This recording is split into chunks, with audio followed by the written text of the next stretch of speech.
भगवान ने हिरण्यकशिप को जंघाओं पर पटक लिया। भगवान नृसिंह देहली पर विराजमान हो गए। देहली पर भगवान नृसिंह विराजमान हो गए, इसलिए देहली को भगवान नृसिंह का आसन माना गया।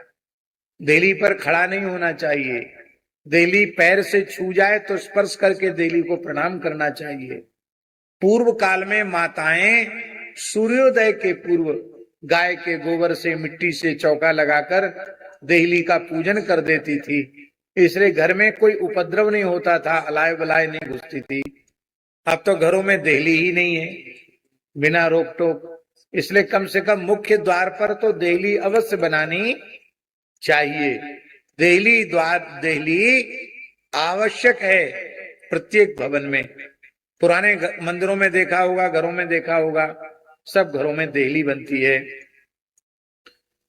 हिरण्यकशिप को जंघाओं पर पटक कर भगवान ने कहा, अरे दुष्ट, तूने वरदान मांगा था कि मैं ब्रह्मा जी की बनाई हुई सृष्टि के किसी प्राणी के द्वारा न मारा जाऊं। बोल, ब्रह्मा जी की सृष्टि में मेरे जैसा प्राणी तुझने कोई देखा है? बोले, महाराज आपका मुख तो सिंह का है, बाकी आपका शरीर देवता का है, आपके जैसा स्वरूप तो मैंने कभी ब्रह्मा जी की सृष्टि में नहीं देखा। तूने वर मांगा था न दिन में मरूं न रात में मरूं। बोल, दिन है कि रात? बोले, महाराज ये संध्या का समय है, न इसको दिन कहा जा सकता न रात कहा जा सकता। तूने वर मांगा था न घर के भीतर मरूं न बाहर। बोल, तू घर के भीतर है कि बाहर? बोले देहली न भीतर होती न बाहर, बीचों बीच होती है। तूने वर मांगा था न धरती पर मरूं न आकाश में, तू मेरी जंघाओं पर है। तूने वरदान मांगा था मैं अस्त्र शस्त्र से न मरूं। बोल, मेरे हाथ में अस्त्र हैं कि शस्त्र? बोले, महाराज आपके प्रचंड नाखून, लगता है उन्हीं से आप हमारा उद्धार करेंगे। और भगवान ने कहा, ब्रह्मा जी के सभी वरदान सत्य हैं? बोले, एक तो बकाया है। क्या? मैंने कहा था 12 महीने में से किसी महीने में न मरूं।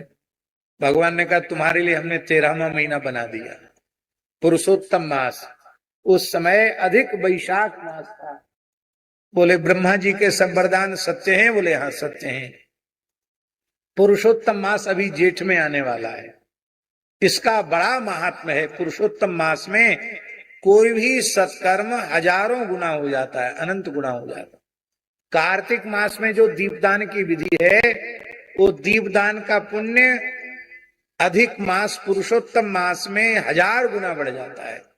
इसलिए अभी अधिक मास आने वाला है, हो सके तो किसी तीर्थ में अधिक मास व्यतीत करना, गंगा यमुना आदि में स्नान करना, और जितना हो सके नियम सेवा करना, भगवान को नित्य तुलसी से अर्चन करना, और नित्य भगवान के सामने दीपक अवश्य, दीपदान अवश्य करना। बोलो भक्तवत्सल भगवान की। माई